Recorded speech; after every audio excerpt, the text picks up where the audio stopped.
You guys are ready, we'll go.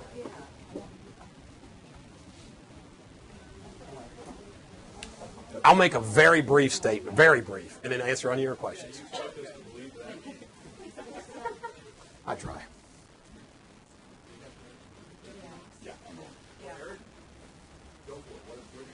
Well, I first have to thank the United States Attorney's Office, the DEA, the FDA, and the Ohio and Kentucky medical examiners, investigators for this day.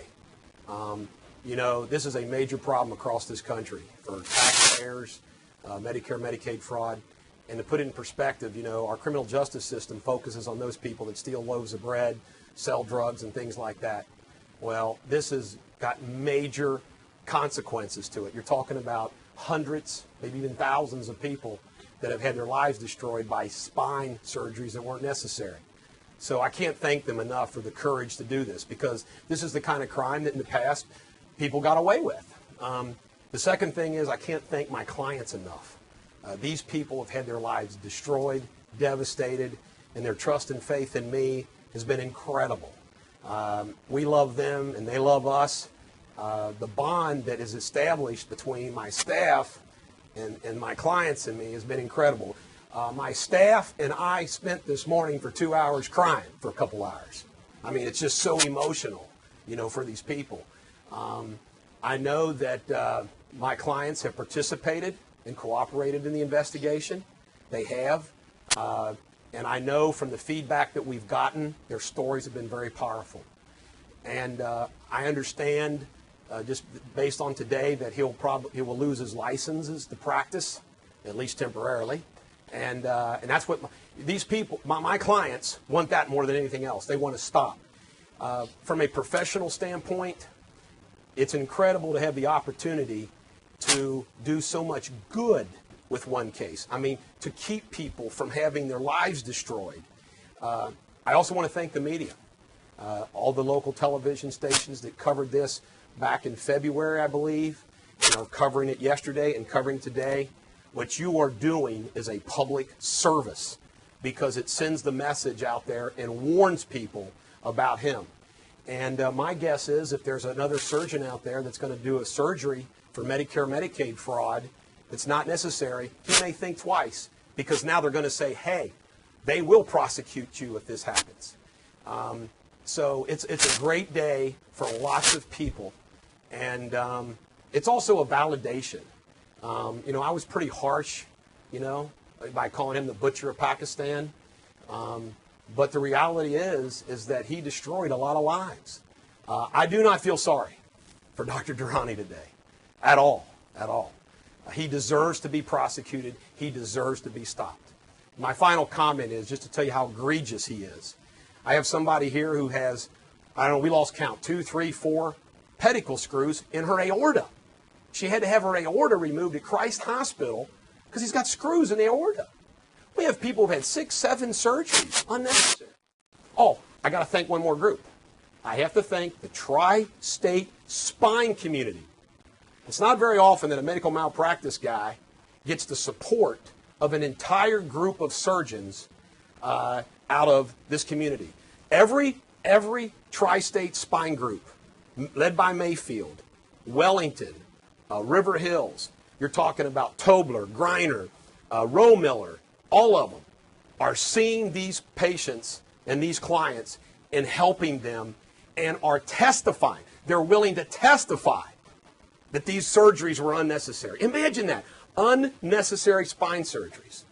And it's just an incredible day, and I can't thank them enough. I mean, to get a phone call from Lee Greiner, the president of Mayfield, who says, Eric, we just want to let you know that the tri-state spine community supports you 100% on this. He's got to be stopped. That's incredible. So I can't thank them enough either. How many clients do you have on the service? How many people do you represent? We represent 160 and counting. I'm sure there'll be more with this publicity.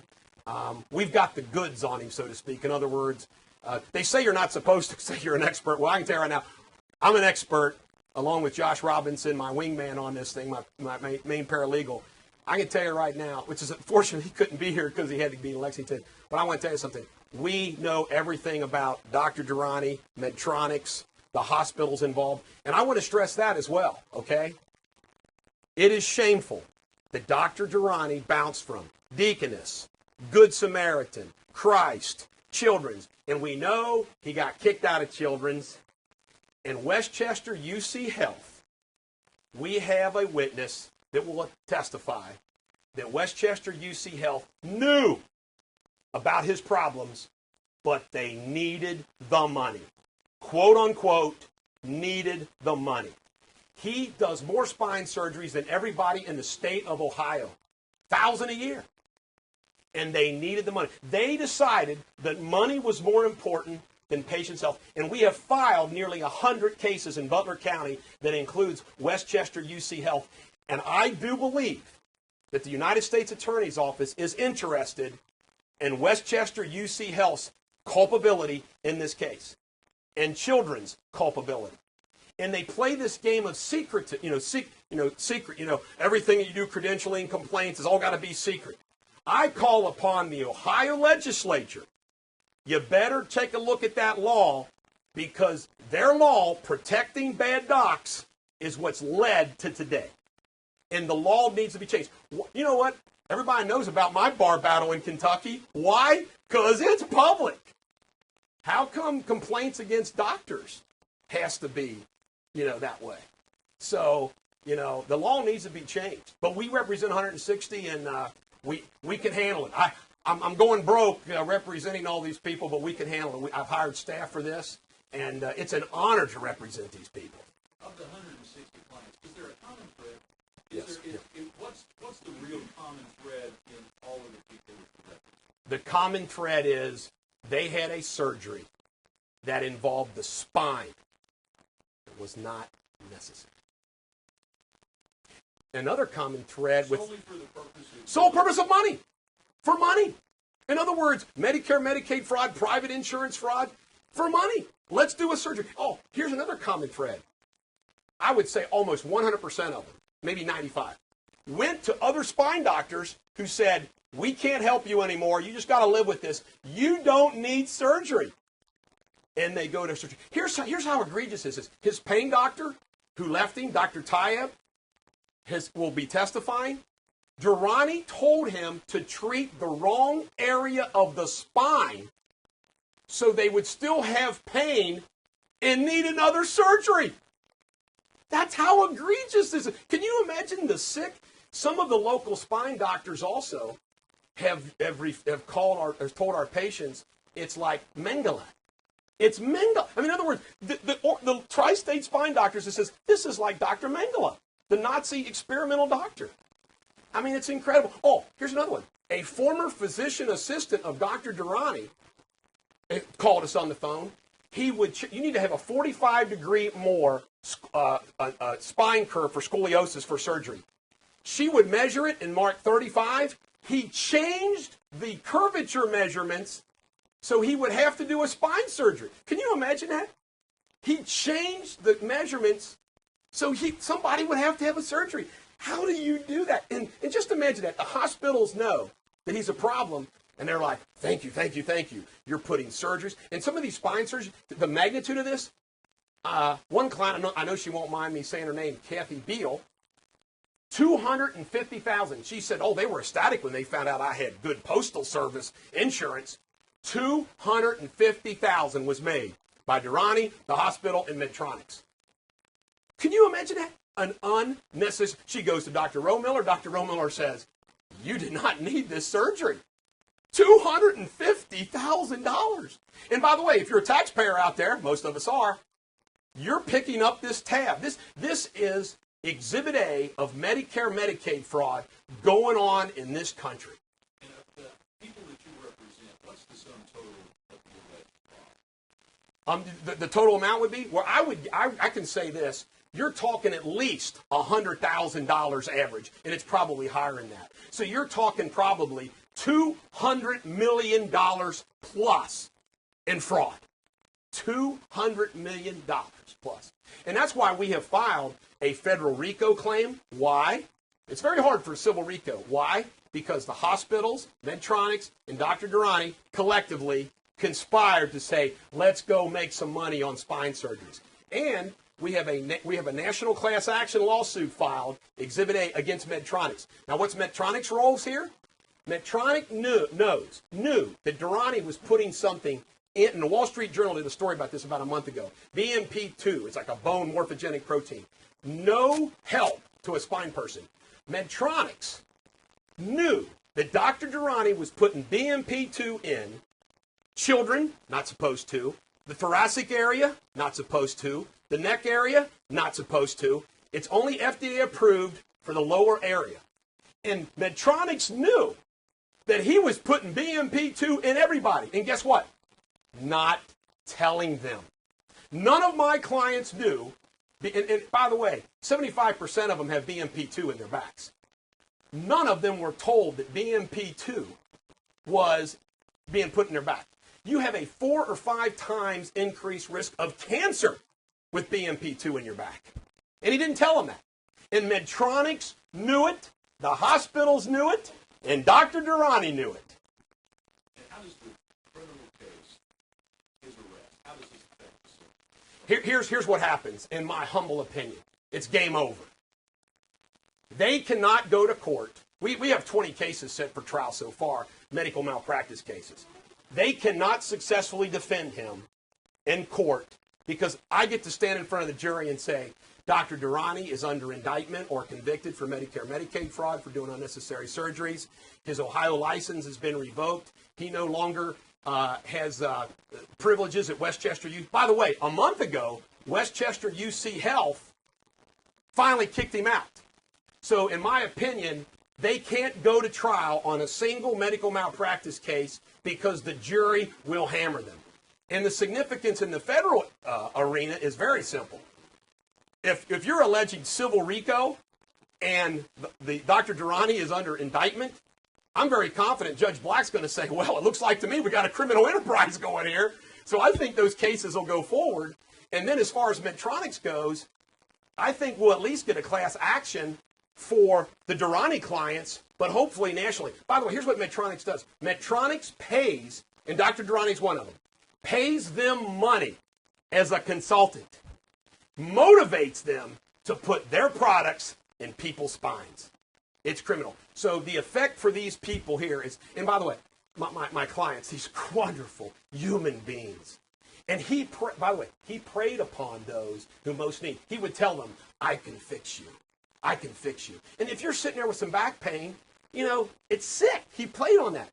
But 2 things for them. A, they know that they played a part in putting him out of business and saving other people. And number 2, they're going to get some compensation. Dr. Durrani has lots of insurance, and these hospitals, at Children's Hospital, he was an employee of Children's Hospital, okay? And by the way, I want to just say something practical because I deal with the media so much. I understand the significant role that Children's Hospital, UC Health, plays in this community. Thank God we have UC Hospital, and thank God we have Children's Hospital, okay? They're good hospitals. It doesn't mean, though, that when Children's Hospital and UC Health does something wrong, they should be held accountable. And as far as this BMP2 and Dr. Durrani, Children's Hospital and UC Health, they acted very, very irresponsibility, and it was all for money. And it's a sad day for Children's Hospital and UC Health. And again, it doesn't mean they're not good institutions. They made a mistake. We all make mistakes. I make a mistake. I've missed the statute of limitations twice in my 25-year career. I got to be held accountable for that. It's just that simple. So I just want to stress that to you. I'm not bashing UC across the board or Children's across the board.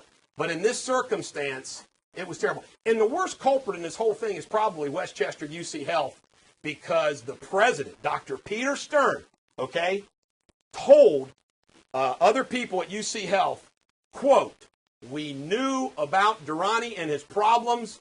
We needed the money. Awful. Thank you, Joe. And I've told all of my clients, you raise your hand if you're a client or not a staff member. I told all of them to talk to you if you want to talk to some of them. I mean, talk away if you want, or interview them, or whatever. You can. You all right? We're just going to ask you a few questions, if you don't mind. We can all hold. Dan, if you first of all, if you tell me your name and spell Teters.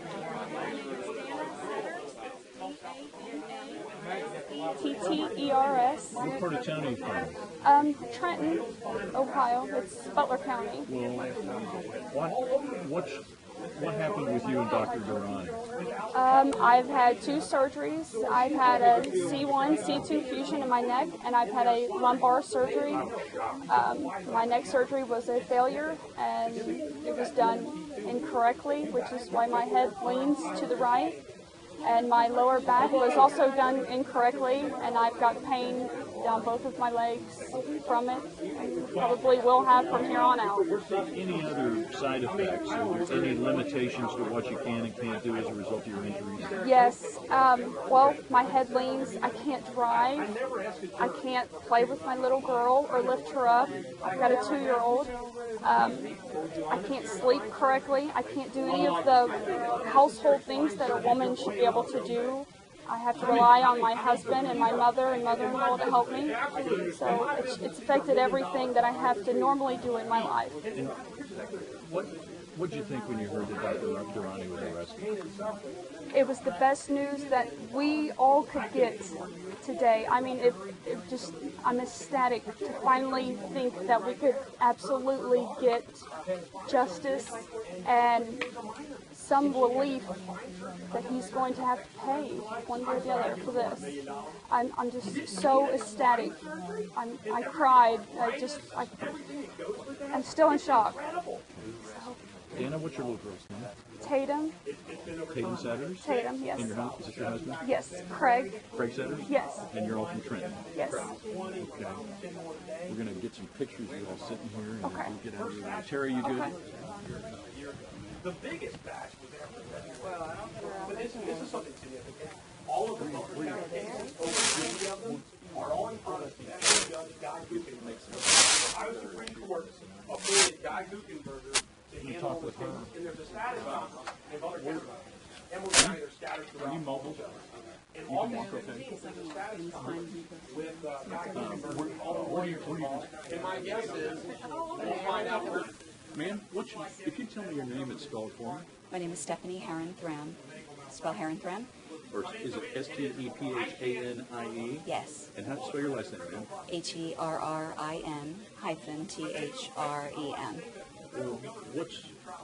Why did you come to what's your story with Dr. Durrani?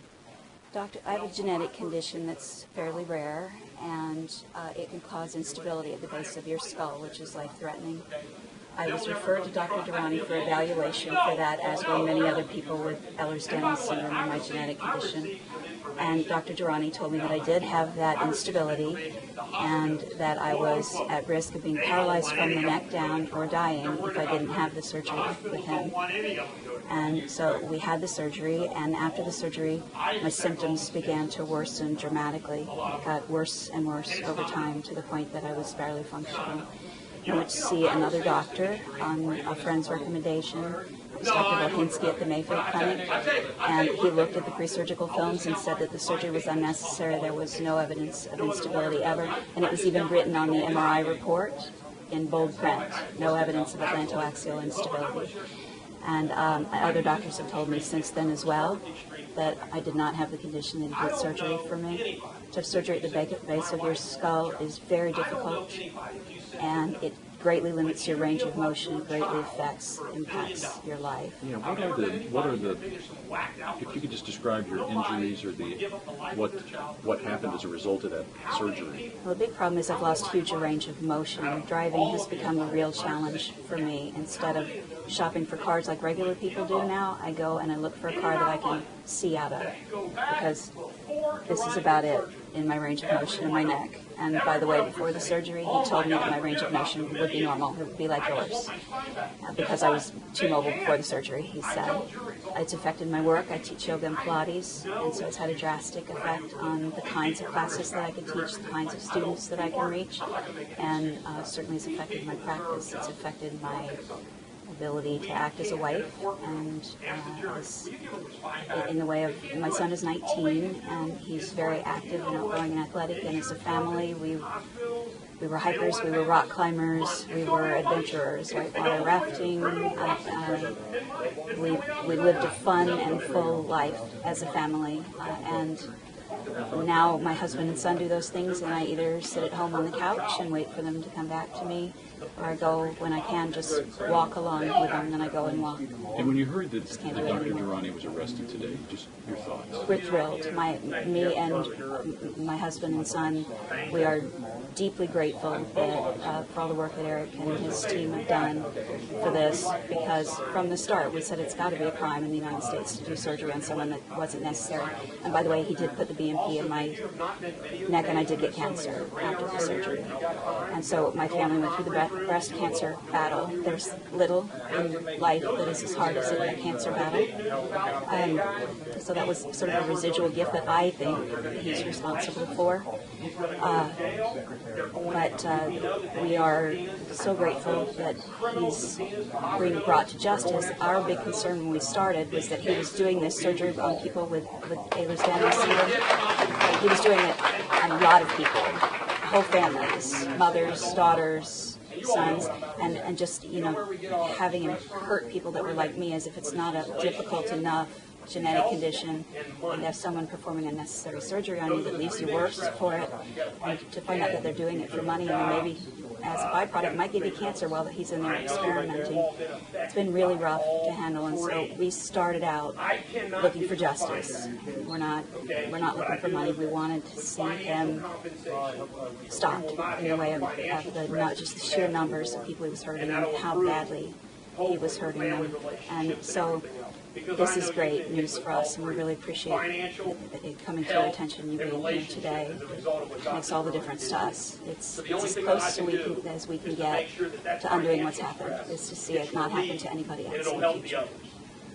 God bless you all. I love you guys. Still be going on, Exactly. and he would continue to defile everybody. He's delusional, isn't he? So many promises to everybody here that he would help us, and he would fix us. Exactly what you said right there. That he would fix us. How many times did I hear that word? I can fix you. Right. No, you didn't. That's what he told Dana. Dana can't move her neck. I think he told probably everybody in this room that, but at the same time, then we went to lawyers who were not like Eric, and they were afraid, or they were friends, and they didn't do their job, and thank God for Eric. I can't believe the number of lawyers that turned down some of your cases. I was told that medical malpractice was too hard to prove. More and more lawyers are getting out of the business, but I keep getting the business. And I went to Eric, and Eric said, Chuck over to my house. Chuck and Chad, how many times have you been to your house? I don't know, because I was in such bad shape that I couldn't go anywhere. And Chuck was nice enough to come over, and he took all the notes. I mean, this guy here and his whole team, number one, I've never heard of a lawyer or any business associate that means what he says when he says, you call me and I will assure you, I'll call you back. He does. He does, yes, I don't care if it's a Sunday night, Tuesday night, Saturday night. He'll get back with you. I'll give you that money after. If you that haven't, and I know everybody deals with this, and it's okay if you don't make it. But remember, the first Thursday of every month at Holiday Inn in Covington, we have hors d'oeuvres, and it's a support group, and people are really enjoying them. And guess who wants to come? Dr. Greiner and Dr. Tobler want to come. Do they? And hopefully they'll be there in August. And if you haven't been, it's okay. And if you have been before, come back. But it's a nice thing to do to just talk to other people. A lot of people really enjoy it. But I love Greiner and Tobler says, we want to come. Is that amazing? Yeah. I mean, I think it's helped us all to feel like we weren't the only. To me, I felt stupid and foolish. Well, people didn't know. And there's no emotions that can describe. 18-year-old daughter, my sister, and he got me. And I know all three of them. And let me say something else. And I'm not trying to start a socioeconomic war, but you all know, also preyed upon, because so many of you are Medicare, Medicaid patients. He also preyed upon that. In other words, most of you aren't well-heeled yuppies, that have this super duper and so on. And he acted like he said this in his deposition, like he's the only doctor that takes Medicare, Medicaid patients, which is BS. But he preyed upon that too. He's kind of like, hey, this person's vulnerable. They got Medicare, Medicaid.